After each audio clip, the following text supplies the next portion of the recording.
Magandang araw mga kakampi. Pangarap mo ba magkaroon ng sariling bahay? Tara, tripping tayo.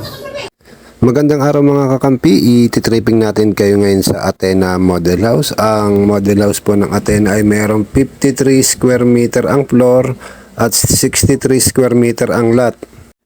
Mga kakampi, ang ating model house po ay may provision po ng parking.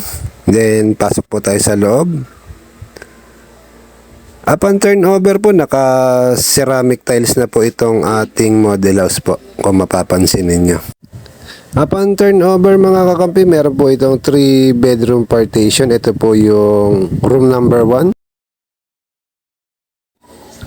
Dito po sa kabila mga idol, kabilang bayan, dito po yung toilet and bowl.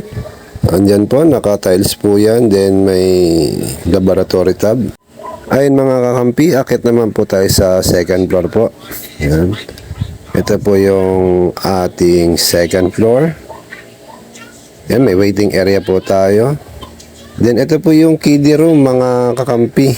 Room number 2. Ayun mga kakampi, nakita nyo po yung kiddie room o yung bedroom number 2. Lipat po tayo sa bedroom number 3. Ito po yung master's bedroom po. Bedroom number 3 po. Yan mga idol. Maraming salamat mga kakampi sa tripping natin ngayong araw. Kung meron po kayong katanungan, wag po mahiya mag-message ng personal sa amin o mag-comment dito sa comment section sa baba. Maraming salamat mga kakampi. Sana magkaroon kayo ng sarili niyong bahay.